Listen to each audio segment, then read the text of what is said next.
इस फोटो में जो आपको इंसान दिख रहा है, इसने तो पहले अपनी पत्नी का मर्डर, उसके बाद वो उसकी बॉडी के साथ सेल्फी लिया और उसी सेल्फी को व्हाट्सएप स्टेटस पे अपलोड करता है और कैप्शन में ऐसी बातें लिखता है जिससे जानने के बाद आप भी दंग रह जाओगे। देखो, ये है एस्प्रिया जो कि 30 साल की थी और ये है एस्प्रिया का पति बाला मुर्गन जो कि 32 साल का था। इन दोनों के 3 बच्चे थे, एक बच्चा तो 10 साल का था और 2 बच्चों का नाम और एज को पब्लिकली नहीं बताया गया है। ये लोग तमिलनाडु के तिरुनवेली डिस्ट्रिक्ट में रहते थे। पहले तो ये दोनों साथ ही रहते थे, लेकिन अगस्त 2025 में ये दोनों अलग हो गए, मतलब अलग अलग रह रहे थे क्योंकि एस्प्रिया का अफेयर किसी दूसरे मर्द के साथ था और ये बात बाला मुर्गन को पता चल गया था, जिसके कारण से दोनों के बीच में लड़ाइयां शुरू हो गई और वो दोनों अलग अलग रहने लगे। लेकिन बच्चे अपनी माँ के साथ नहीं रह रहे थे, वो लोग अपने पापा के साथ ही तिरुनवेली में ही रह रहे थे। एस्प्रिया के साथ जिसका अफेयर था उसका नाम इसाकी राजा था, वो बाला मुर्गन के दूर का रिश्तेदार था और वो भी 3 बच्चों का बाप था। वो एक दिन बाला मुर्गन को एक फोटो भेजता है। उस फोटो में एस्प्रिया और इसाकी राजा दोनों बिना कपड़ों के थे,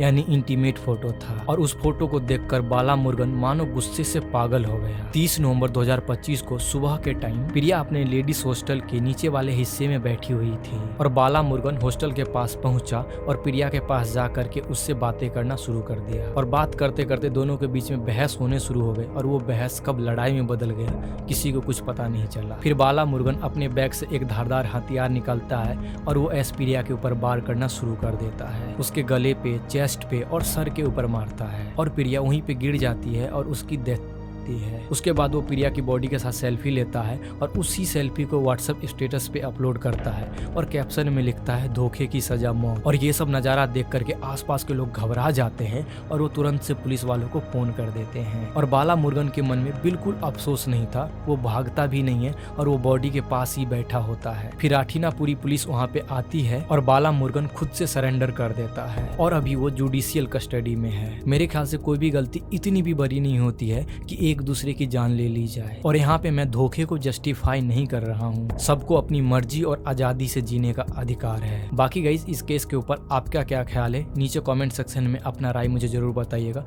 मैं आपका राय जरूर जानना चाहूंगा इस केस के ऊपर।